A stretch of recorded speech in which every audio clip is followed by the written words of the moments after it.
Hello? Hey everybody, thank you so much for having me here. Thank you South Main Mercy Center for what you do. Y'all, I don't know if you're familiar with the South Main Mercy Center, but they do a whole lot for the community here in Anderson.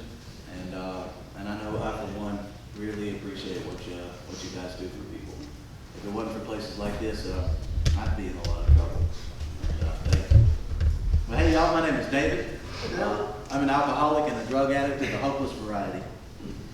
I'm also the founder of Cuts for Confidence. We're a nonprofit that provides free haircuts at children's homes, homeless shelters, soup kitchens, elementary schools, drug rehabs, and a whole lot more. I know there's some of you in this room that we've cut your hair before. Good to see you. We believe in restoring dignity and hope through something as simple as like a free haircut. But I want to take you back about 5 years ago. You see, 5 years ago, I was riding around in a stolen Penske truck, smoking meth and stealing everything that wasn't nailed down. At one point, I even crawled up under that Penske truck, cut off the catalytic converter, and sold it for $20 in a Volt bag. Can I get it? Come on. But I don't say that to glorify that lifestyle or really to be funny. I say it because I just need y'all to know that if God can use somebody as hopeless, as broken, and as self-centered as I was, then He can use every one of you in this room too. If you fast forward about 2.5 years after that, I was sitting in a cold prison cell, staring down at the gate through the razor wire, thinking, what life was going to be like on the other side. And I promise you, I had no idea the life that God had planned for me on the other side of that fence. And maybe you're in a prison too. Maybe it's not a prison of steel and concrete. Maybe it's a prison of sickness, or pain, or hurt, or addiction, or homelessness. But I'm telling you, there's still hope for you today. Like, I had no idea that God would take everything that I had been through and use it as a way to bring glory to Himself, as a way to bring compassion and hope and dignity to other people, but that's exactly what He did. And I believe with all of my heart, because I've seen it with my own eyes, that He can do that for you too. In 2023, when I was still in prison, I got on the phone with a man named Bradley Saxon, and he runs a rehab down the street called the Bridge Center. He told me he knew a way to free me from my addiction. And he said he'd help me find that path. But he said there was a catch. He said once you get it all together, it'll be your turn to go out and help somebody else. It's like the world's coolest pyramid scheme. You know what I'm talking about?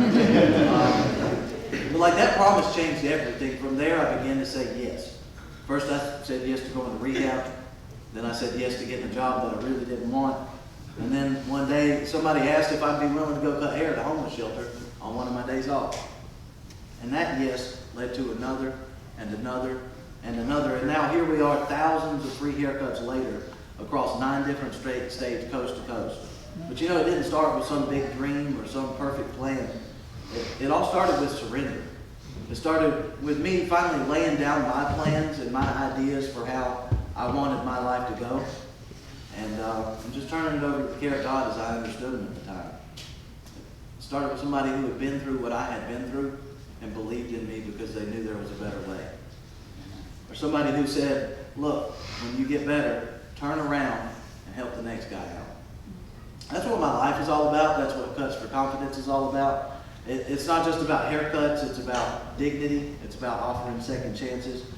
It's about giving people a reason to lift their head again and think that maybe, just maybe, their story's not over yet. Listen, every one of us has a different purpose. Our purposes are unique as every one of us in here, But I believe with everything in me that God has a plan for each and every one of us, no matter what we've done, no matter where we've been, no matter what we're still struggling with. It doesn't really matter if you drove here today in a Mercedes or if you walked in barefoot. It doesn't matter if you live in a mansion down the street on Lake Hartwell or if you sleep behind the old abandoned mill back here. It really doesn't matter if you shot dope in the bathroom this morning before you came to this service, or if you're still trying to figure out if there's even a reason to breathe anymore.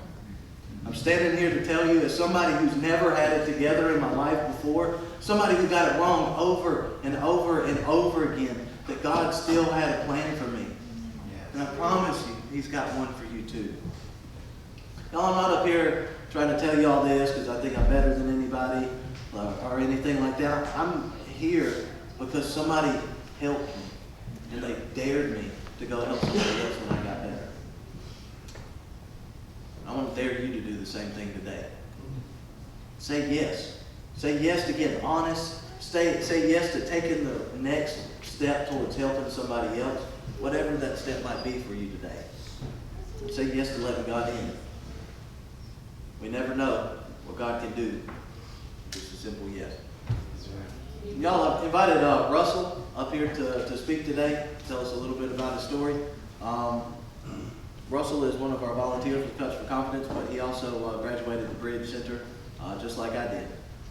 Russell has really embodied that spirit of just saying yes to the next opportunity over and over again, and so I thought I'd love to have him get up here and speak. Thank you for letting me get up here, and y'all listen to Russell.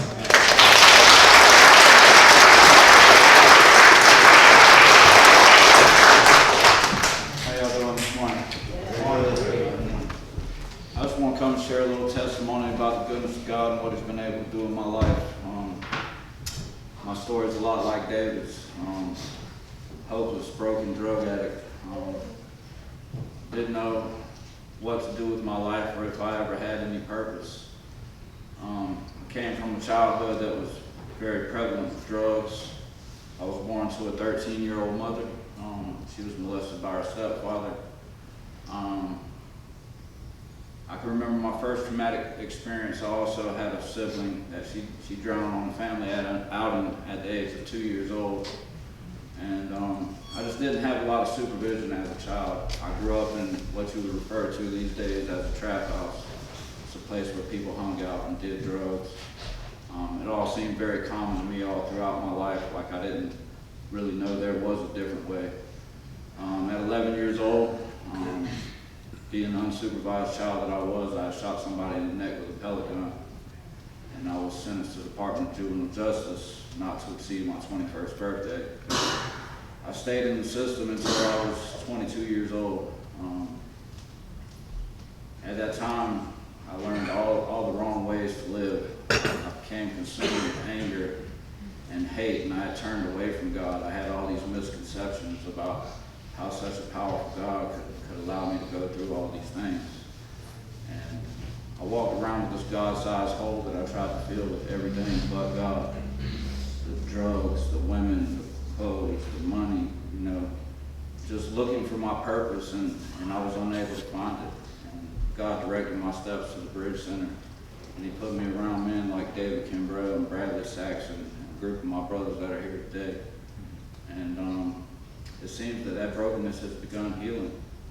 And I have said yes to some opportunities lately.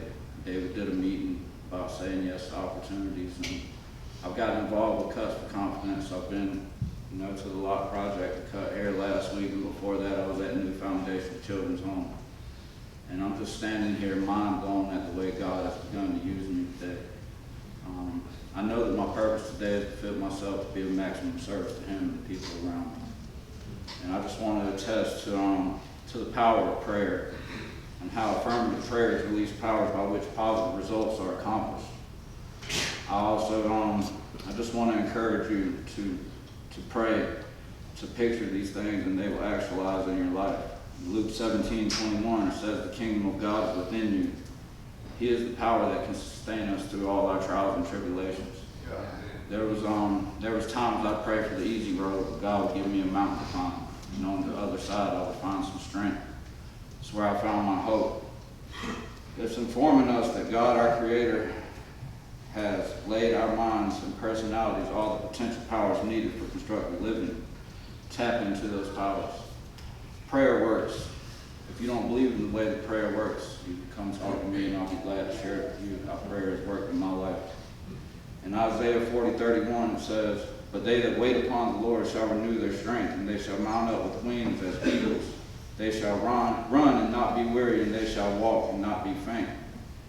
Today I rely upon God for strength and peace, even standing here consumed with fear. Like I refuse to allow Satan to keep me quiet. God is my strength today. He is my hope. He will sustain me through anything that I need to go through. I've pretty much survived solely on His grace and mercy long enough. His grace is sufficient. His mercy has brought me this far, and I'll never turn away from Him again. In John 10:10 it says, I am come that they may have life and have it more abundantly. Now that doesn't mean it's going to rule out pain and suffering. Like, there's things we're going to have to walk through, even as Christians, even with God on our side, but He has a purpose on the other side of that pain. He's the only one that can turn our mess into a message to give the next man hope. And I thank the Bridge Center for what they've done in my life, the men that have been around me, the encouragement I've had, and coming in here this morning.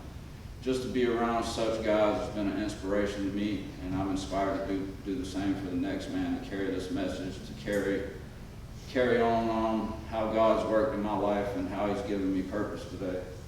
In John 1:4 it says, in Him was life, and the life was the light of men. Today I just pray that God continue to put people in my path that I could be the light in their darkness and help them overcome some of the things that I've been through, help them miss some of the holes that I fell in and that have kept me down for so long. And I just love y'all, and I thank y'all for having me today and giving me this opportunity. Thank you.